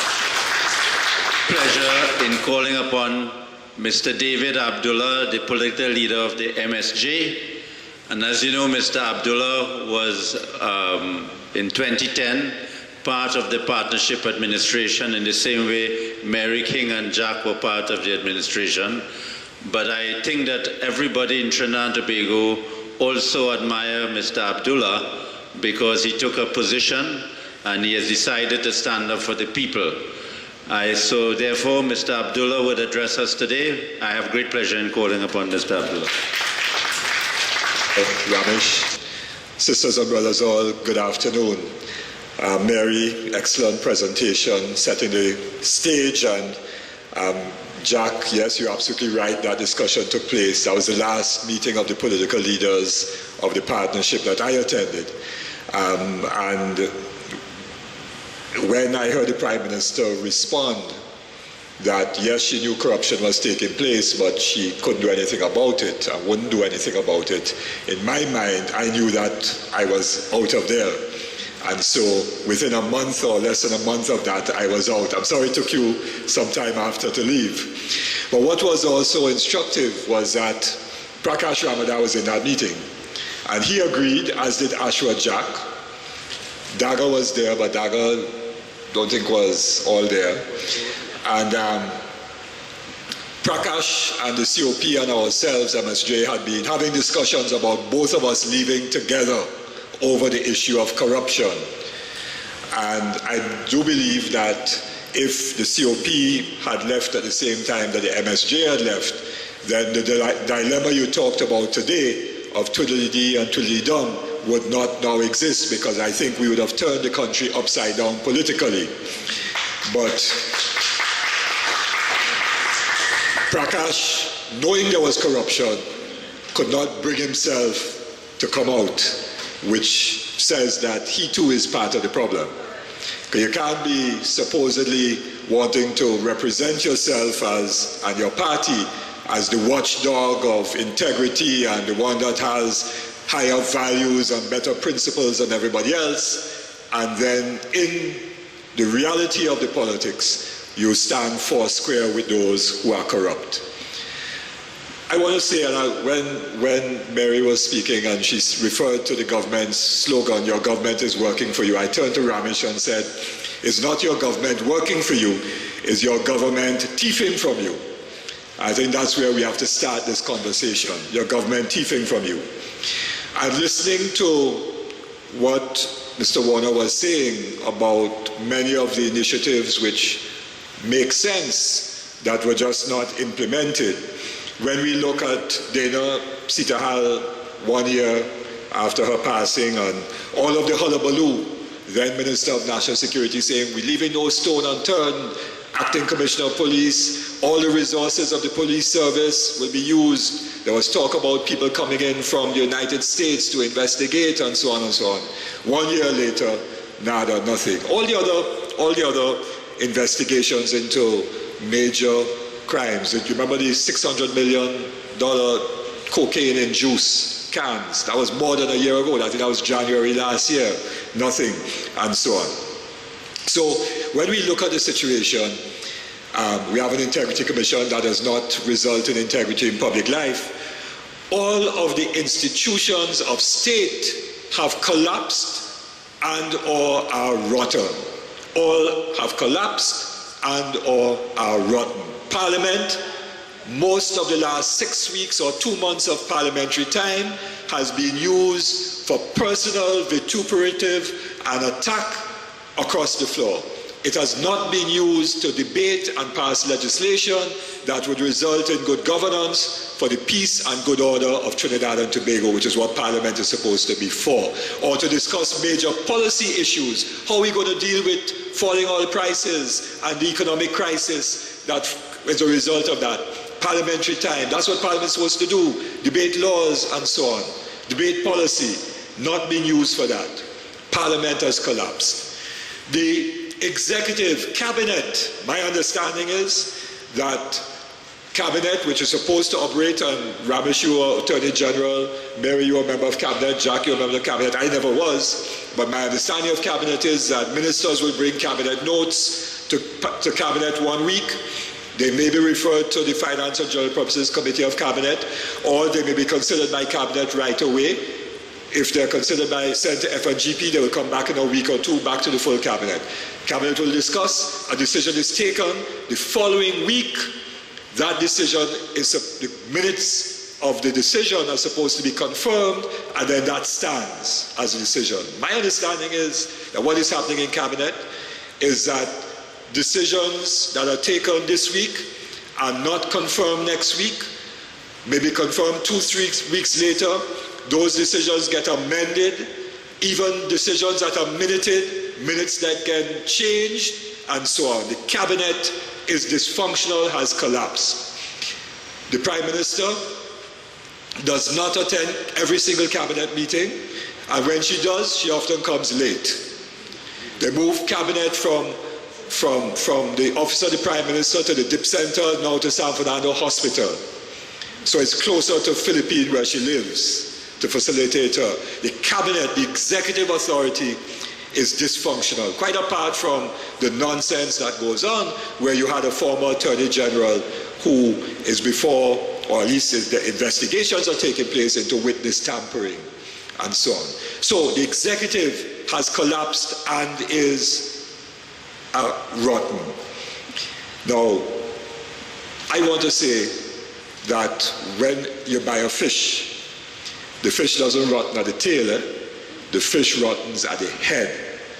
And what we have in Trinidad and Tobago is a society, a country where impunity is the order of the day. People can do anything and everything and get away with it, and nobody is held to account. Nobody is held to account. So, whether it is state boards engaged in corruption, nobody is held to account. They might move out one and put in another, but nobody who made a bad decision or a corrupt decision is held to account. So what happens in Petrotrin? Major oil spill. A few senior persons are suspended, investigation pending. Then they are allowed to resign and get a payoff of between $3 and $8 million. So they get a golden handshake totaling millions of dollars for doing wrong. You create a culture of impunity in Trinidad and Tobago. And when you get a culture of impunity, then everything and anything will take place. And that is where we are today, a culture of impunity. I want to suggest that what this culture of impunity does is that it breeds a type of greed and a culture which facilitates everything happening from the block to the head. In other words, if I'm a young man who the education system failed, and let us face facts, CXC is coming up, well, it started already, I think oral exams were last week, CXC exams starting this week here, and so on.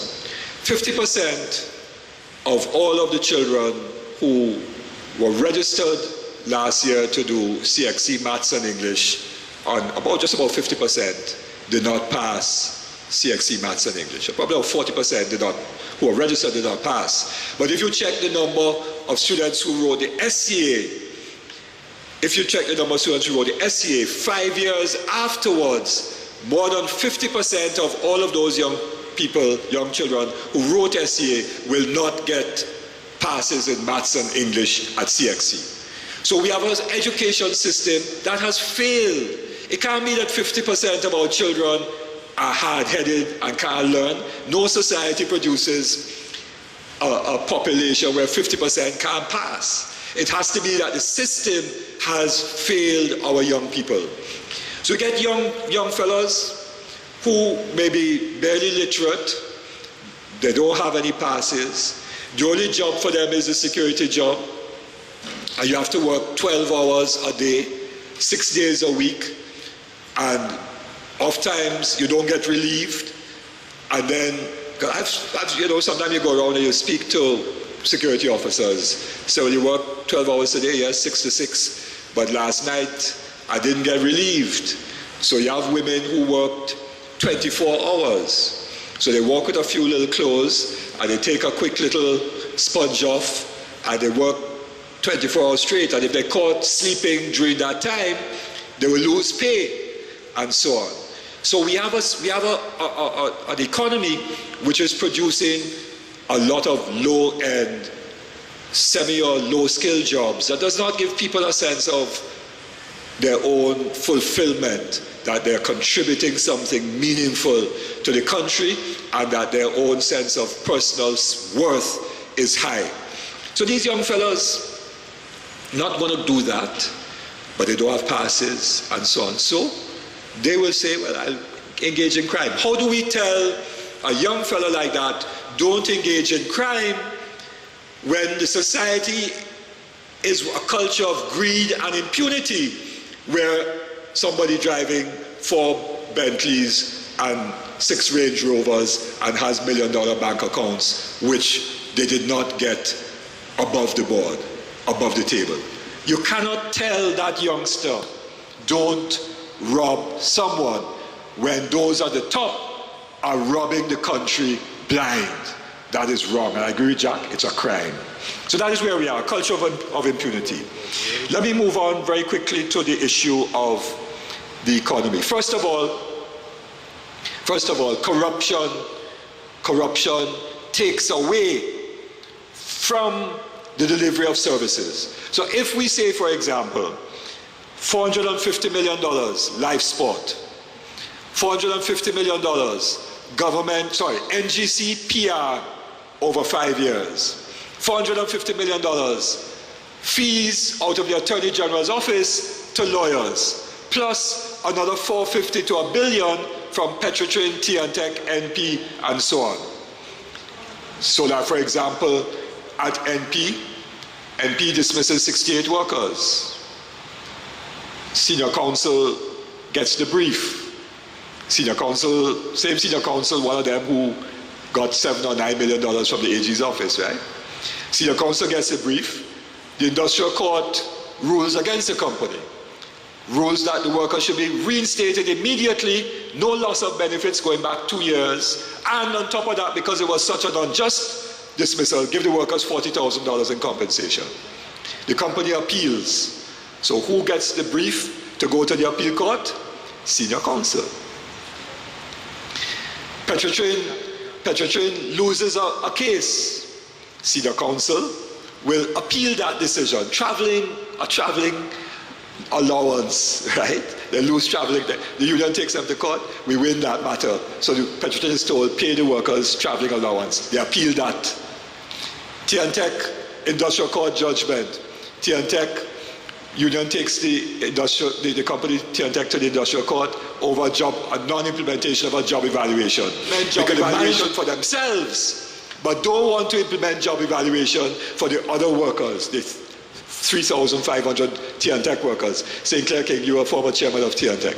Could you sit on the board and allow the management to implement job evaluation for themselves and deny the implementation of job evaluation for the workers? So the industrial court says, no, that is unjust. Implement the job evaluation, which was agreed to between the union and so on, and the commission.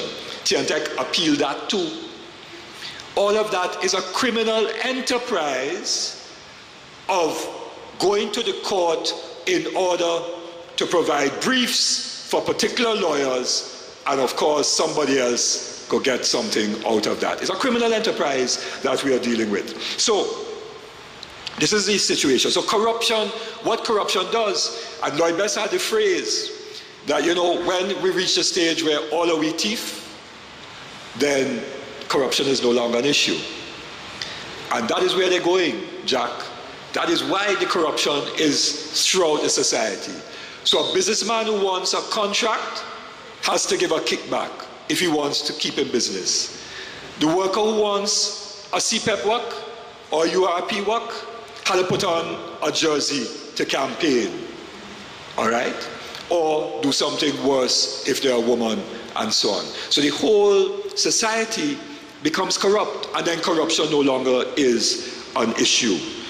And that is where we are going. But fees for the lawyers, NGC, and, you know, Jack Warner, I remember there was a public meeting at Rienzi, at the Couva South constituency office. I can't remember which meeting it was.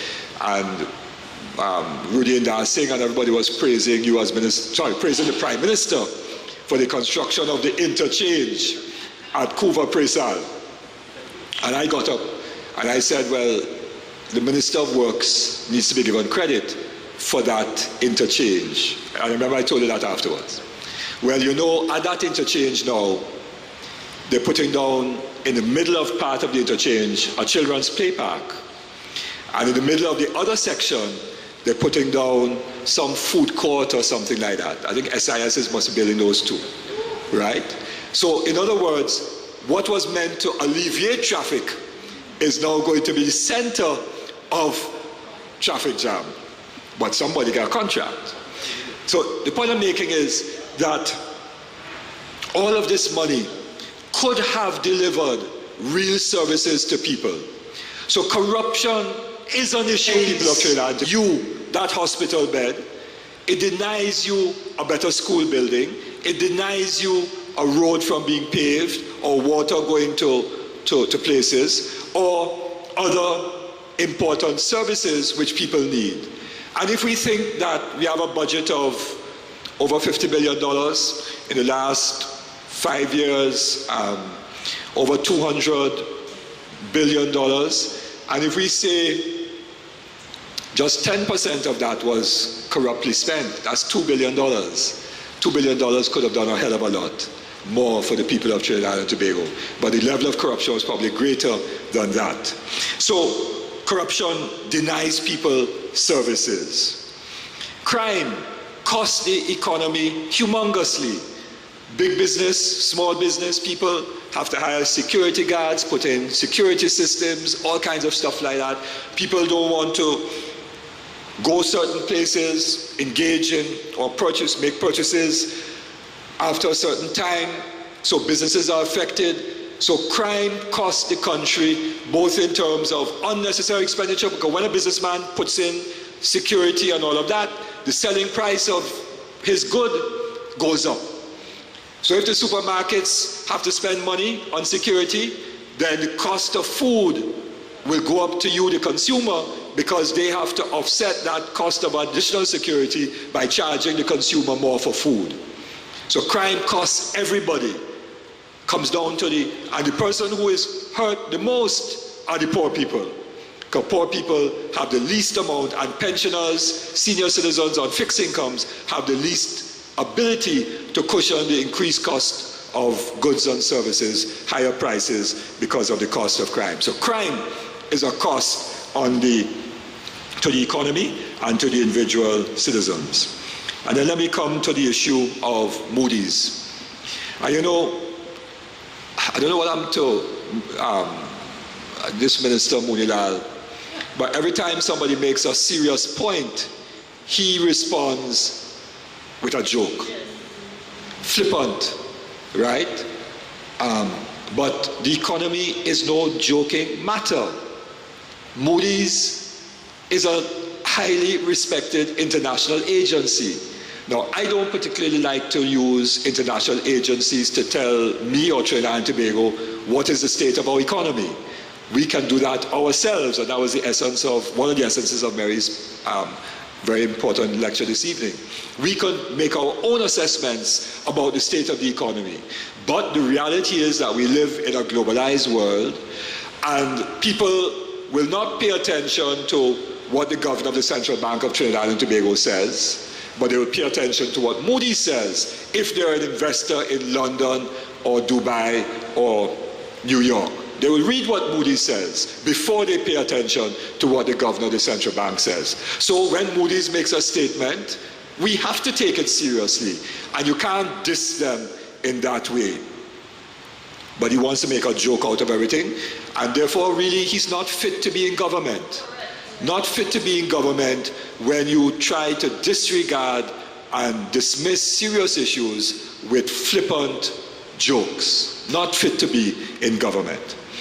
And we're in a situation, and the governor of the central bank has no moral authority to make any statement about how the economy is being run, because the governor of the central bank is incompetent, should never have been appointed in the first place, and has made a total mess of the foreign exchange system of Trinidad and Tobago, which is leading to so many shortages which are affecting business people and private citizens who want to get access to foreign exchange. He, Joala Rambaran, made a mess of the foreign exchange system.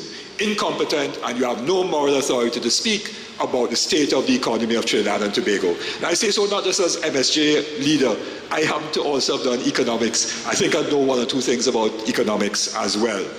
So, we were downgraded from BAA1 to BAA2 in terms of our investment rating, and of course, very critically, our credit rating was downgraded from stable to negative. And I agree 100% with Mary about the foolhardy approach, the short-sighted approach of selling assets. You see, Minister of Finance says we have a balanced budget. That is a lie. We do not have a balanced budget. Let me explain in some very simple terms. If you earn $1,000 a month, and at the end of the month you have $5 in your pocket, you could say, I had a balanced budget because I have $5 left over. I have a budget surplus, $5 surplus. But what that doesn't tell you is whether you had $300 or $400 of bills that you did not pay. Because if you had paid those you didn't have the money to pay the $300 or $500 in bills and so on. So the Minister of Finance could say he has a balanced budget and he has a surplus, which means he has some cash in his pocket, well, in the treasury, not in his personal pocket, but in the treasury, there's some cash there, yes. But the reality is two things. One, bills are not being paid. Yesterday, somebody came, I was doing a transaction in a business place, and a gentleman, I didn't know him, just came up to me and said, Mr. Abdullah, you don't know me, but I want to tell you I'm a small businessman, I'm a contractor, I'm working on X project, and I have not been paid, and I'm in trouble. And a lot of business people in the country today, smaller contractors and business people, are not being paid. And as a result of that, they can't meet their obligations to the hardware stores. If they borrowed money from the banks, they can't pay the banks. They can't get credit from the banks. They can't pay the workers. They have to lay off workers, and so on, because the government is not paying the contractors on time. So if you're not paying your bills, then you'll have extra cash in your pocket, right? Don't pay T&Tech for 3 months or WASA for 3 or 4 months. You'll see what happened to you. You have no electricity or no water after that. That's what's going to happen in Trinidad and Tobago. Second thing that is happening, workers are not being paid money that is owed to them. So all of the collective agreements that were settled 2010, 2011, 2012 are all now again outdated. They're not only due, but they're overdue. Those agreements expired in 2014, some of them just in 2015. Police, prisons, fire services. Those workers are owed back pay, and I think they're probably into the second year of another cycle of negotiations. Petrotrin, T&Tech, NP, UE, UTT, National Trading Agency, TTMF, Cipriani Labour College, Swimcall. Those are the ones that come to my head immediately. There are about 10 or 15 more that deal with the public sector and the state enterprises. Therefore, those workers will have to get an increase, and therefore that is money that has to be paid, and if it was paid now, together with the back pay and current bills, current salaries, then there will be no budget surplus. So the Minister of Finance has debts that he's not paying. The second thing is that he's selling assets. The point that Mary made. The worst possible time to sell your assets is when you're down and out.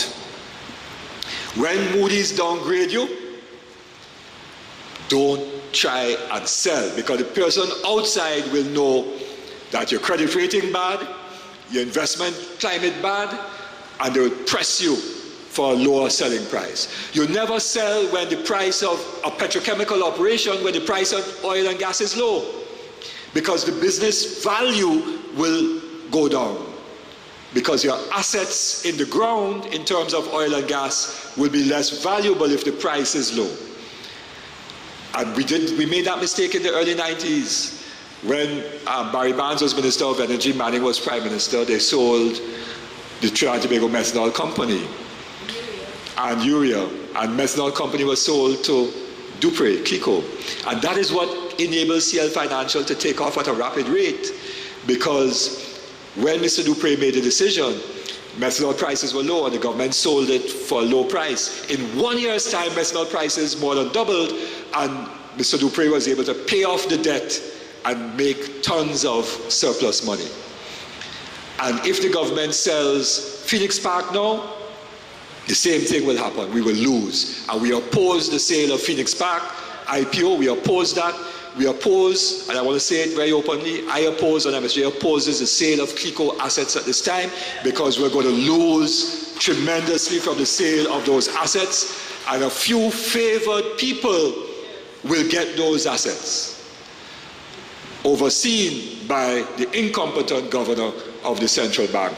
And if he sends me a pre-action protocol letter, we're going to defend that. We're afraid of that. So now is not the time to sell.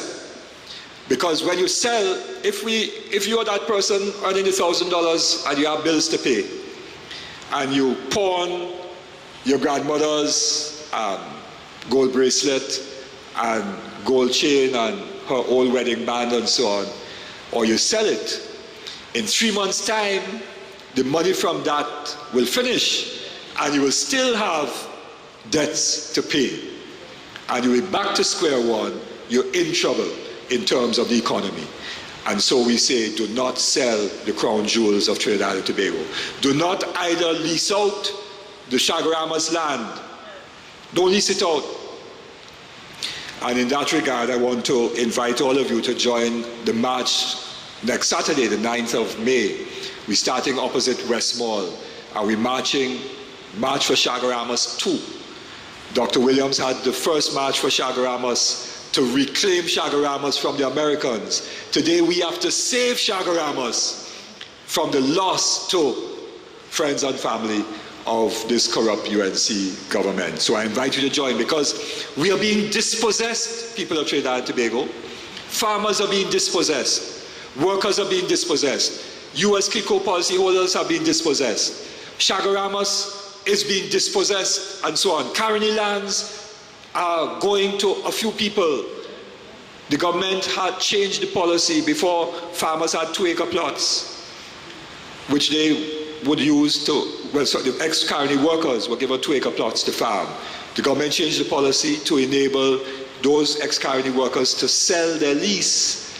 So the big contractors are buying up the leases from the poor ex-Carony workers who at age 65 and 70 not prepared to go in the hot sun and the rain to plant the land. They give a little bit of cash, and what is happening is a huge land grab in Trinidad and Tobago, a huge land grab. And wealth is being transferred from public to a few private, and private greed is taking over this country with crime, corruption, the state of the economy, with institutional collapse. And I heard Chaguanas talk about a sense of frustration. What we need, people, is a revolution of the mind. We have to have a revolution of the mind where we recognize that we have to challenge the status quo. We cannot allow it to continue this way. It cannot be business as usual. We have to challenge the status quo and bring about what we call the Second Republic, because the First Republic has collapsed, it is rotten from the head down, and we therefore need a completely new approach to governance and the organization of the economy and social relations of power in Trinidad and Tobago. Thank you very much. Well, may I thank Mr. David Abdullah very much for his contribution. And what we will do is that the 3 contributions today, Mr. Warner, Mary King, David Abdullah, we will get those put together and we will have them distributed at our meetings. May I mention to you that this is going to be our last public education program in a hall like this. The next meeting will be out in the communities, because remember, we are going in the communities. And the first area that we expect to go in will be in a place called Dow Village in California. So I will make an announcement, I will decide what date, and we'll be able to go in Dow Village in California, and we'll go into the various communities and explain the issues to the people. I know it's very difficult, but we have to take up the challenge. We had a lot of people here this afternoon, but a lot of people left after the CLICO part of the meeting finished. In any event, we are very grateful to have it recorded. It'll be aired and rebroadcast. We'll get it on YouTube, and we'll get it on some of the Facebook and internet and etc. And we'll get the information disseminated. I must thank the members of the audience for remaining and staying with us. Thank you very much, and we wish you all the best and have a very good afternoon. Thank you very much. And I didn't thank the media. Thank the media very much for... I haven't seen you for a long